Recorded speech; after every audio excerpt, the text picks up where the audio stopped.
Hello friends, welcome to smile talk paramedical channel. ಹೇಗಿದ್ದೀರಿ ಎಲ್ಲರೂ? 2026ನೇ ಸಾಲಿನಲ್ಲಿ ಕೂಡ ನಮ್ಮ ಸ್ಮೈಲ್ ಟಾಕ್ ಪ್ಯಾರಾಮೆಡಿಕಲ್ ಚಾನಲ್ ವತಿಯಿಂದ SSLC PUC ಕಂಪ್ಲೀಟ್ ಆಗಿರುವಂಥ ವಿದ್ಯಾರ್ಥಿಗಳಿಗೆ ಈಗಿನ ಏನು ಒಂದು ಟೈಮ್ ಇದೆ, ಏನು ಈಗಿನ ಪರಿಸ್ಥಿತಿ ಇದೆ, ಅದರ ಅನುಗುಣವಾಗಿ ನಿಮ್ಮಗಳಿಗೆ ಮಾಹಿತಿಯನ್ನು ಕೊಡುವಂಥ ಕೆಲಸವನ್ನು ನಮ್ಮ ಚಾನಲ್ ಮುಖಾಂತರ ಈ ವರ್ಷ ಕೂಡ ನಾನು ಮಾಡ್ತೇನೆ. ಪ್ರತಿ ಸಂಜೆ ಲೈವಲ್ಲಿ ಬಂದು 5:30 ನಂತರ ಲೈವಲ್ಲಿ ಬಂದು ನಿಮ್ಮ ಪ್ರತಿಯೊಂದು ಡೌಟ್ಗಳನ್ನು ಕೂಡ ನಾನು ಕ್ಲಿಯರ್ ಮಾಡುವಂಥ ಪ್ರಯತ್ನವನ್ನು ಕೂಡ ಮಾಡ್ತೇನೆ. ಏನಾಗಿದೆ ಅಂತಂದರೆ, ಇವಾಗ ನೀವು ಆ್ಯಸ್ ಅ ಸ್ಟೂಡೆಂಟ್ ಆಗಿದ್ದೀರಿ, 10th ಮುಗಿಸಿದಿರಿ, PUC ಮುಗಿಸಿದಿರಿ. ನಿಮ್ಮ ಈಗ ಒಂದು ಮೈಂಡ್ಸೆಟ್ ಬೇರೆ ಇರುತ್ತೆ, ಜಾಬ್ ಮಾಡಿರುವಂಥ ಒಂದು ಅಭ್ಯರ್ಥಿಗಳ ಮೈಂಡ್ಸೆಟ್ ಬೇರೆಯಾಗಿರುತ್ತೆ. ಆಮೇಲೆ ಜಾಬ್ ಈಗ ಕೋರ್ಸನ್ನು ಮುಗಿಸಿ ಹೊರಗಡೆ ಹೋಗ್ತಿರುವಂಥ ವಿದ್ಯಾರ್ಥಿಗಳ ಮೈಂಡ್ಸೆಟ್ ಬೇರೆಯಾಗಿರುತ್ತೆ. ಇವರು 3 ಜನ ಹೊಂದಾಣಿಕೆ ಆಗೋದಿಲ್ಲ. 3 ಜನದ್ದು ಕೂಡ ಥಿಯರಿ ಬೇರೆಯೇ ಆಗುತ್ತೆ. ಈಗ ಕೋರ್ಸ್ ಮಾಡಬೇಕನ್ನೋರು ಎಕ್ಸೆಪ್ಟೇಷನ್ ಭಾಳ ಮಾಡಿರ್ತಾರೆ.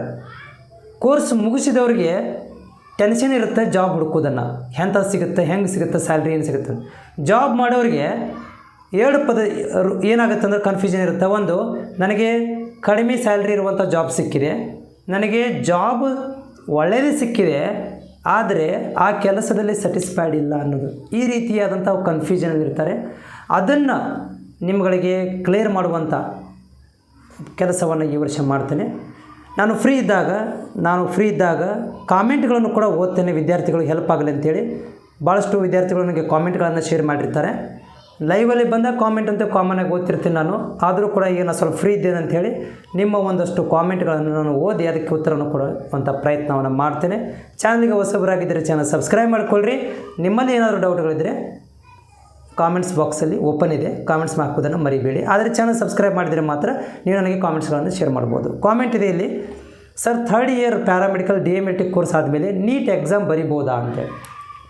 ಇದು ಪ್ರತಿ ವರ್ಷ ನನಗೆ ಕೇಳುವಂಥ ಡೌಟು. ನಮ್ಮ ಪ್ಯಾರಾಮೆಡಿಕಲ್ ಕೋರ್ಸ್ ಕಂಪ್ಲೀಟ್ ಆದಮೇಲೆ, ಸ್ಪೆಷಲಿ DMLT ಕೋರ್ಸ್ ಕಂಪ್ಲೀಟ್ ಆದಮೇಲೆ ನಾವು ನೀಟ್ ಎಕ್ಸಾಮ್ ಬರಿಬೋದಾ, ನೀಟ್ ಎಕ್ಸಾಮ್ ಬರೆದು ನಾವು ಡಾಕ್ಟ್ರ್ ಆಗ್ಬೋದಾ, MBBS, BHMS, BMS ಕೋರ್ಸ್ಗಳನ್ನು ಪಡ್ಕೋಬೋದಾ ಅಂಥೇಳಿ ಭಾಳಷ್ಟು ವಿದ್ಯಾರ್ಥಿಗಳಿಗೆ ಆಸೆ ಇರುತ್ತೆ. ನೆನಪಿಟ್ಟುಕೊಳ್ಳಿ, ಪ್ಯಾರಾಮೆಡಿಕಲ್ PUC ಈಕ್ವಲೆಂಟ್ ಅಲ್ಲ, PUC ಸಮಾನಾಂತರ ಅಲ್ಲ.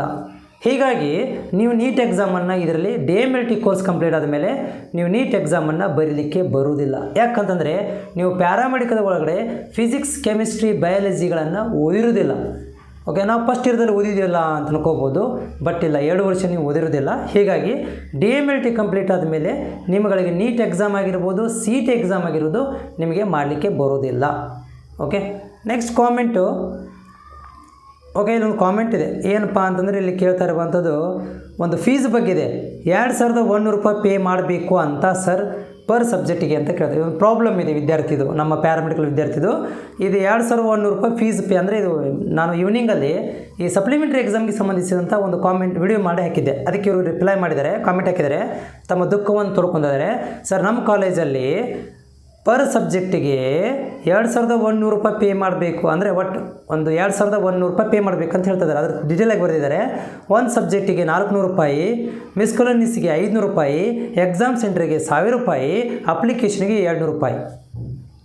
ಒಳ್ಳೆಯದಿದೆ, ಒಳ್ಳೆ ಬಿಸ್ನೆಸ್ ಇದು ನನಗೆ ಯಾವ ಕಾಲೇಜ್ ನೋಡ್ರಿ, ಅವರು ಒಳ್ಳೆ ಬಿಸ್ನೆಸ್ ಮಾಡ್ತಾಯಿದ್ದಾರೆ.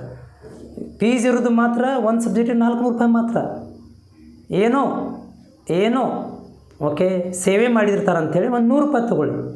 2100 ರೂಪಾಯಿಲಿಂದ ಬಂತು 400 ರೂಪಾಯಿಯಲ್ಲಿ, 2100 ರೂಪಾಯಿಯಲ್ಲಿ. ಓಕೆ, ಇದ್ರ ಬಗ್ಗೆ ಸಪ್ರೇಟಾದ ವಿಡಿಯೋ ಮಾತಾಡ್ತೀನಿ ನಾನು. ಇದು ತಪ್ಪಿದು. ಓಕೆ, ಸೊ ಪ್ಲೀಸ್ ರೆಸ್ಪಾನ್ಸ್ ಮಾಡಿ. ನಂದು D ಫಾರ್ಮಸಿ ಕಂಪ್ಲೀಟ್ ಆಗಿದೆ.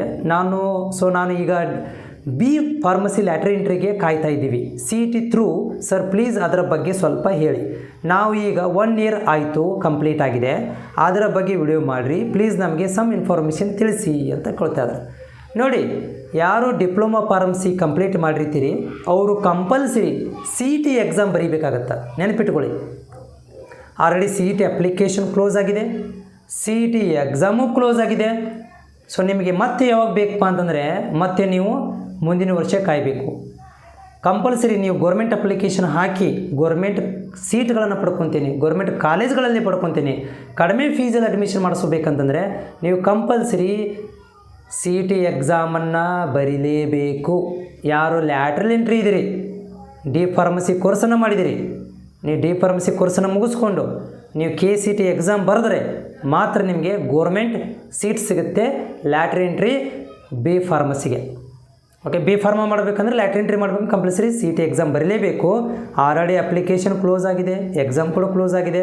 ಸೊ ಹೀಗಾಗಿ ನೀವು CT ಎಕ್ಸಾಮ್ ಬರೆದಿದ್ರೆ ವೆಯ್ಟ್ ಮಾಡಬೇಕು. ಬರೆದಿಲ್ಲ ಅಂತಂದರೆ ನೆಕ್ಸ್ಟ್ ಇಯರ್ ತನಕನೂ ಎಕ್ಸಾಮ್ ತನಕನೂ ವೆಯ್ಟ್ ಮಾಡಬೇಕಾಗುತ್ತೆ. ನೆಕ್ಸ್ಟ್ ಕಾಮೆಂಟು, ಸರ್ ಕಾಮರ್ಸ್ ಆದಮೇಲೆ ನರ್ಸಿಂಗ್ ಮಾಡ್ಬೋದಾ? ಕಾಮರ್ಸ್ ಆದಮೇಲೆ ನರ್ಸಿಂಗ್ ಮಾಡ್ಬೋದು. JNM ನರ್ಸಿಂಗ್ ಅಂತ ಇದೆ, ಅದನ್ನು ಮಾಡ್ಬೋದು. ಅದಾದಮೇಲೆ BSc ನರ್ಸಿಂಗ್ ಕೂಡ ನೀವು ಮಾಡ್ಕೊಳ್ಳೋಕ್ಕೆ ಚಾನ್ಸ್ ಇರುತ್ತೆ. ಸರ್ ಫೀಸ್ ಒಂದು ಸಬ್ಜೆಕ್ಟಿಗೆ ಇಲ್ಲ ಒಂದು ಪೇಪರ್ಗೆ 400 ರೂಪಾಯಿ. ಒಂದು ಸಬ್ಜೆಕ್ಟಿಗೆ, ಒಂದು ಪೇಪರ್ ಅಂತ ಇರೋದಿಲ್ಲ, ಇಲ್ಲಿ ಸಬ್ಜೆಕ್ಟ್ ವೈಸ್ ಇರುತ್ತೆ.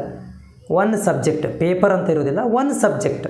ಉದಾಹರಣೆಗೆ chemistry, physics, biology, English, anatomy, physiology, okay, ಅಥವಾ ಮೈಕ್ರೋಬಯಾಲಜಿ, ಬಯೋಕೆಮಿಸ್ಟ್ರಿ, ಪ್ಯಾಥಾಲಜಿ, ಈ ಥರ ಸಬ್ಜೆಕ್ಟಿಗೆ 400 ರೂಪಾಯಿ ಫೀಸ್ ಇರುತ್ತೆ. Karnataka state level 3rd year rank list announcement are not? ಈಗ ಮಾಡೋದಿಲ್ಲ ರೀ, ಮಿಡ್ಲಲ್ಲಿ ಮಾಡ್ತಾರೆ. ಮಿಡ್ಲಲ್ಲಿ ಕಾಯಬೇಕಾಗುತ್ತೆ ನೀವು. ಪ್ಯಾರಾಮೆಡಿಕಲ್ 3rd ಇಯರ್ ಆದಮೇಲೆ ನೀಟ್ ಎಕ್ಸಾಮ್ ಬರೋದಿಲ್ಲ ರೀ, ಆಲ್ರೆಡಿ ಬರಲಿಕ್ಕೆ ಬರೋದಿಲ್ಲ. ಎಕ್ಸಾಮ್ ಬಗ್ಗೆ ಬೇಗ ಮಾಡೋಕ್ಕೆ ಹೇಳಿ. ಜೂನ್ ಎಕ್ಸಾಮ್ ಆದರೆ ಜುಲೈಯಲ್ಲಿ ಆಗಸ್ಟ್ ರಿಸಲ್ಟ್ ಬರುತ್ತೆ. 3rd ಇಯರ್ಗೆ ಪ್ರಾಬ್ಲಮ್ ಆಗುತ್ತಾ ಅಂತ. ಓಕೆ ನೋಡಿರಿ, ಏನು ಮಾಡೋಕ್ಕಾಗೋದಿಲ್ಲ, ನಾವು ಏನು ಹೇಳೋಕ್ಕಾಗೋದಿಲ್ಲ. ಬೋರ್ಡ್ದು ರೂಲ್ಸ್ ರೆಗ್ಯುಲೇಷನ್ ಇದೆ. ಜೂನಲ್ಲಿ ಎಕ್ಸಾಮ್ ತೊಗೊತೀವಿ ಅಂತ ಹೇಳಿದ್ದಾರೆ. ಫಸ್ಟ್ ವೀಕಲ್ಲಿ 2ನೇ ತಾರೀಕಿಂದ 5ನೇ ತಾರೀಕು ತನಕ ನಾವು ಅದನ್ನು ಬೇಗ ಮಾಡೋಕ್ಕಂತ ಆಗೋದಿಲ್ಲ. ಯಾಕಂದರೆ ಫಾರ್ಮೇ ಲೇಟ್ ಆಗಿದೆ, ಎಕ್ಸಾಮ್ ಫಾರ್ಮ್ ಬಿಡೋದೇ ಲೇಟ್ ಆಗಿದೆ, ಹೌದಾ? ಸೊ ಅದು ಎಕ್ಸಾಮ್ ಫಾರ್ಮ್ ತೊಗೊಂಡು ಫಸ್ಟ್ ಆಫ್ ಆಲ್ ಇವ್ರು ಲೇಟೇ ಮಾಡಿದ್ದಾರೆ, ಇನ್ನೂ ಬೇಗ ಅಂತ ಮಾಡೋಕ್ಕೆ ಸಾಧ್ಯವಿಲ್ಲ. ಸರ್ ಸಪ್ಲಿಮೆಂಟ್ರಿ ಎಕ್ಸಾಮ್ ಯಾವಾಗ ಅಂತ ಹೇಳಿ. ಓಕೆ, ಎಕ್ಸಾಮ್ ಬಗ್ಗೆ ನಾನು ಮಾಹಿತಿ ಕೊಟ್ಟಿದ್ದೀನಿ ಇವಾಗ ಆಲ್ರೆಡಿ. ನಾಳೆಯಿಂದ ಅಪ್ಲಿಕೇಶನ್ ಓಪನ್ ಆಗ್ತಾಯಿದ್ದಾವೆ. ಅಪ್ಲಿಕೇಶನ್ ಓಪನ್ ಆಗುತ್ತೆ. ಆಮೇಲೆ ನೀವು ಏನು ಮಾಡ್ಬೋದಪ್ಪ ಅಂತಂದರೆ ಎಕ್ಸಾಮ್ ಫಾರ್ಮನ್ನು ಕಾಲೇಜಿಗೆ ಹೋಗಿ ಫಿಲ್ ಮಾಡ್ಕೊಳ್ರಿ. Second year DOTT supplementary anatomy physiology passing marks question ಹೇಳಿ. ನನ್ನ ಒಂದು ಇದರಲ್ಲಿ ಪಾಸಿಂಗ್ ಮಾರ್ಕ್ಸ್ ಕ್ವಶನ್ಗಳನ್ನು ನಾನು ಹೇಳ್ಬೋದಿಲ್ಲ ಅಂತಿಲ್ಲ. ನಾ ಬೆಟ್ರ್ ನಿಮ್ಗೆ ಒಂದು ಸಜೆಷನ್ ಮಾಡೋದೇನಂತಂದರೆ, ನಮ್ಮ PMB ಸ್ಕ್ಯಾನರ್ ಒಳಗಡೆ ಒಂದಷ್ಟು ನೋಟ್ಸ್ಗಳನ್ನು ಕೂಡ ಮಾಡಿದ್ದೀನಿ, ಕ್ವಶನ್ ಪೇಪರ್ ಲಿಂಕನ್ನು ಕೂಡ ಹಾಕಿದ್ದೀನಿ. ಆಮೇಲೆ ಈ ಸಪ್ಲಿಮೆಂಟ್ರಿ ಎಕ್ಸಾಮ್ಸ್ ಸಂಬಂಧಪಟ್ಟಂತೆ ಅನಾಟಮಿ ಫಿಸಿಯಾಲಜಿ ನಾನು ಹೇಳೋಕ್ಕೆ ಹೋಗೋದಿಲ್ಲ. ನಾನು ಹೇಳೋದು ಮೈಕ್ರೋಬಯಾಲಜಿ, ಬಯೋಕೆಮಿಸ್ಟ್ರಿ, ಪ್ಯಾಥಾಲಜಿ, ಕೆಮಿಸ್ಟ್ರಿ, ಆಮೇಲೆ ಬಯಾಲಜಿನೂ ಹೇಳ್ಬೋದು. ಅನಾಟಮಿ ಫಿಸಿಯಾಲಜಿ ಮಾತ್ರ ನಾನು ಕ್ವಶನ್ಗಳನ್ನು ಶೇರ್ ಮಾಡಲಿಕ್ಕೆ ಪ್ರಯತ್ನ ಮಾಡ್ತೇನೆ. ಯಾವ ಟಾಪಿಕಲ್ಲಿ ಎಷ್ಟು ಕ್ವಶನ್ಗಳು ಬರ್ತವೆ, ಎಷ್ಟು ಕ್ವಶನ್ಗಳನ್ನು ನೀವು ಓದ್ಕೋಬೇಕು ಅನ್ನೋದನ್ನು ಕೂಡ ನಾನು ಬೇಗನೆ ನಿಮ್ಗಳಿಗೆ ಸ್ಟಾರ್ಟ್ ಮಾಡ್ತೇನೆ. PMB ಸ್ಕ್ಯಾನರ್ PMB ನಮ್ಮ ಒಂದು ಹೊಸ ಆಲ್ರೆಡಿ ಚಾನಲ್ ಇದೆ, ಅದರಲ್ಲಿ ಪಾಸಿಂಗ್ ಪ್ಯಾಕೇಜ್ ಕೂಡ ನಾನು ಬೇರೆ ಬೇರೆ ಸಬ್ಜೆಕ್ಟ್ ಹಾಕಿದ್ದೀನಿ. ನೀವು ಕೂಡ ಅಲ್ಲಿ ಹೋಗಿ ಸಬ್ಸ್ಕ್ರೈಬ್ ಮಾಡಿ ಇಟ್ಕೊಳ್ರಿ. ನಾನು ಈ 1-2-3 ದಿವಸದಲ್ಲಿ ಡಿಸೈಡ್ ಮಾಡ್ತೀನಿ ಯಾವ ಸಬ್ಜೆಕ್ಟ್ ಪಾಸಿಂಗ್ ಪ್ಯಾಕೇಜ್ ಮಾಡಬೇಕು. ನಮ್ಮ ಸಪ್ಲಿಮೆಂಟ್ರಿ ವಿದ್ಯಾರ್ಥಿಗಳಿಗೆ ಹೆಲ್ಪ್ ಆಗುವಂಥ ಏನಾದರೂ ಒಂದು ಪ್ಲ್ಯಾನ್ ಮಾಡಬೇಕಂತ ಇದ್ದೀನಿ. ಅದು ದೇವ್ರ ಇಚ್ಛೆ ಕೂಡಿ ಬಂದರೆ ಕೂಡ ನಾನು ಬೇಗ ಸ್ಟಾರ್ಟ್ ಮಾಡ್ತೀನಿ. ಓಕೆ, ಇದೊಂದಷ್ಟು ನೀವು ಕ್ವಶನ್ಗಳನ್ನು ನಾನು ಕೇಳಿದ್ರಿ. ಮತ್ತು ನಿಮ್ಮಲ್ಲಿ ಏನಾದರೂ ಡೌಟ್ಗಳಿದ್ದರೆ ನನಗೆ ನೇರವಾಗಿ ಕಾಮೆಂಟ್ಸ್ಗಳನ್ನು ಶೇರ್ ಮಾಡಿರಿ. ಮತ್ತು ಚಾನಲ್ ಹೊಸಬರಾಗಿ ಚಾನಲ್ ಸಬ್ಸ್ಕ್ರೈಬ್ ಮಾಡ್ಕೊಳ್ರಿ. Thank you so much.